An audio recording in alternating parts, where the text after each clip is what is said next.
Hello, community partners.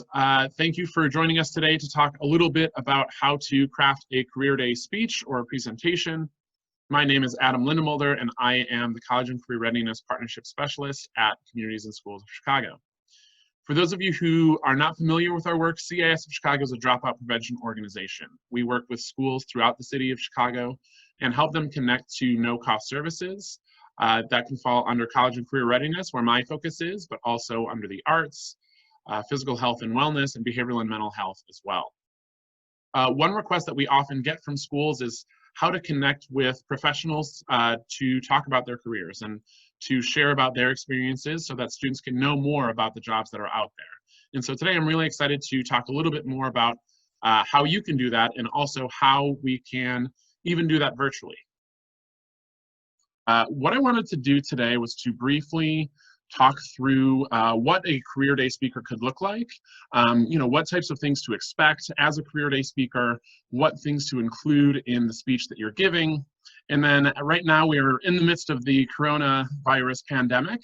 And so another way that we're looking to adapt is to provide schools with pre-recorded presentations on career speakers. It's one of the things that schools have asked us for, and even moving forward, whatever normal will look like moving forward, we'd like to be able to provide those types of things and even start to compile a library of different career day speakers. We're very grateful that you are interested in adding to that.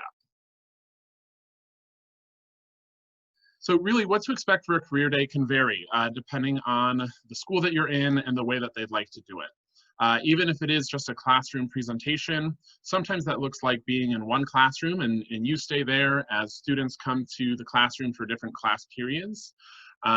Or also sometimes the students may stay put and the speaker moves from classroom to classroom.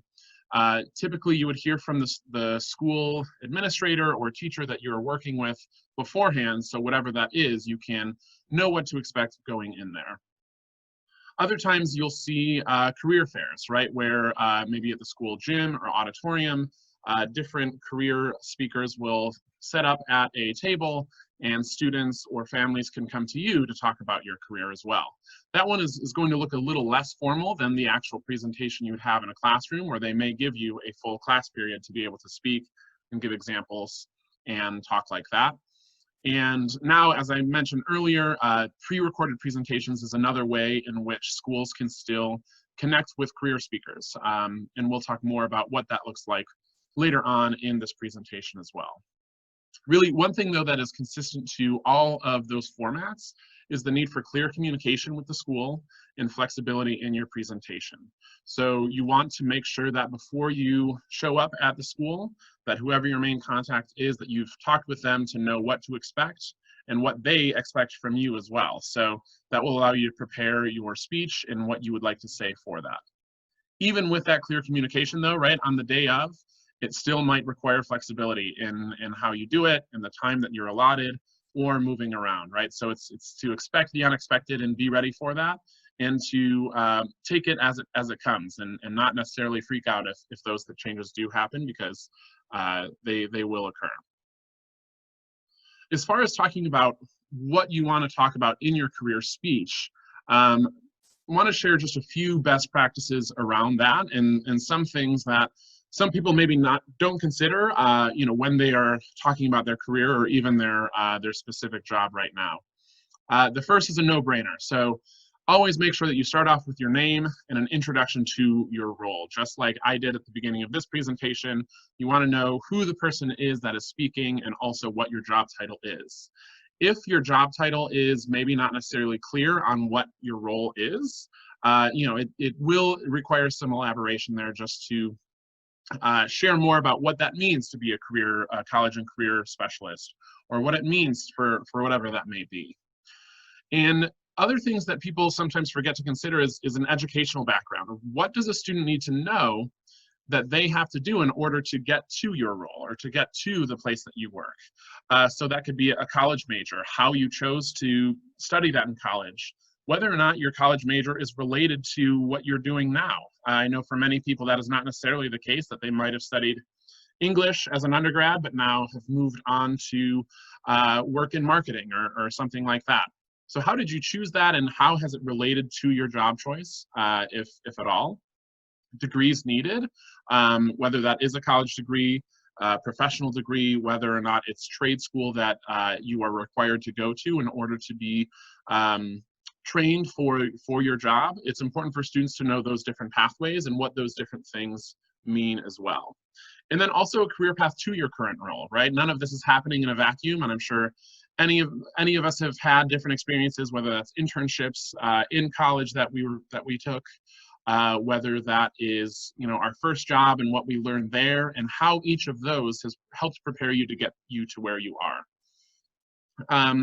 And what did you learn along the way? Are there things that you wish that you knew on your first day at your first job that would be helpful for a freshman in high school to know, or a senior as they're getting ready to go on to those next steps? All of those are important pieces to consider and to share with students as you're talking about that message. And then as you get to your current role and that description, I encourage people to think about the big picture and not necessarily a nitty-gritty description of, when I get into the office, I do X, Y, and Z, and then after that, I'll have meetings that look like this, and all of those types of things, right? You want to think of the big picture of what are the responsibilities that you have, what are the skills that are needed, whether that's, you know, hard skills or soft skills, what type of people that you are interacting with, and what those interactions look like, and then also what you like about your work, right? I think that it's important for students to know, especially when considering career awareness, it's just important to know what types of jobs are out there and how they can get there. So I think this model kind of allows you to talk about that in a larger sense without necessarily going into all of those specifics. And then lastly, an important consideration too when crafting a career day speech is, what is the theme or the narrative of your career? You know, I think, is it something that you just happened upon, or is it because of your desire to help others or to work in a specific area that you pursued these things, right? I think those are the messages that students really could benefit from hearing, rather than, again, like I said, that laundry list of here's what my job is and here's what I did. Students are able to take out different aspects of it if you are framing it in this type of narrative. And lastly, these three things are just more considerations to have when working with students, when talking to students. Always be mindful of the time that you're allotted. I think we've all been in those situations where a meeting is wrapping up and everyone tries to say those last things in the last minute.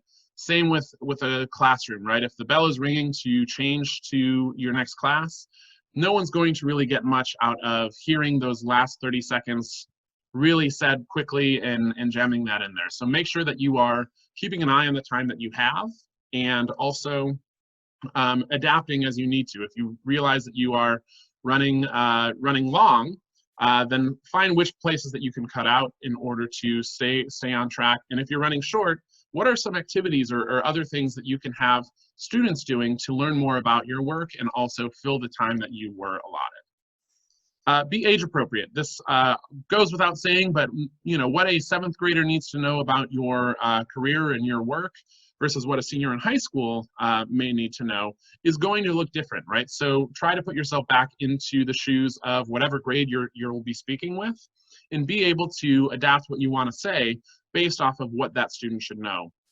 I think as a general rule of thumb, the younger that a student is, the more big picture you can be, and as they're getting closer to sophomore, junior, senior year of high school, that is when they'll really want to start to hear more about, okay, this is the degree that I'll need to get. This is what I should be looking for in a college or in a trade school or in whatever that may look like.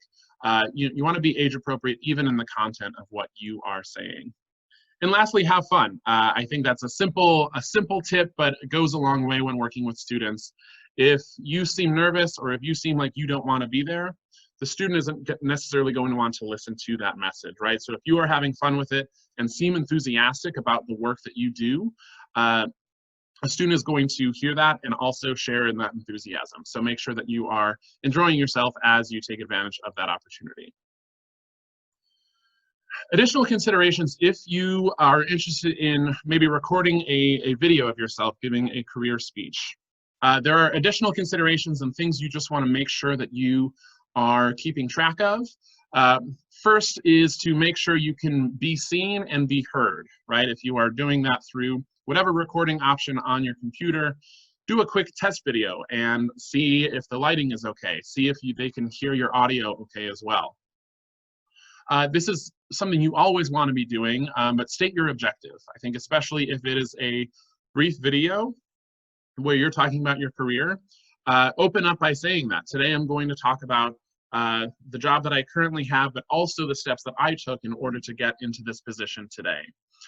Really, that allows for a student to know in the first 30 seconds of your video, oh, okay, by the end of my time watching this, here's what I'm going to get out of it. We don't say that in the video, then students may be left kind of wondering what the point of what they're watching is, or worse, to just exit out and not watch the full thing because they don't know where this is going.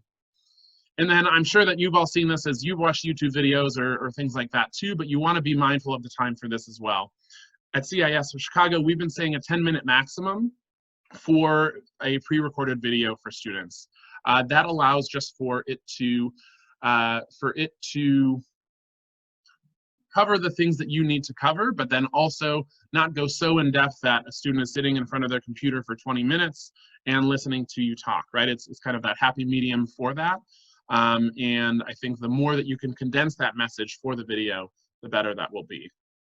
If you are going virtual and recording a video, you want to also consider sending over additional activities or things that students can do to engage with that material. If there's a website where they can learn more about what it looks like to work in a bank, link that website with the video, or include other resources that students can be doing, because that allows for them to first engage with the video that you have recorded, then also on their own time and of their own interest look into the additional things that may be able to help them out.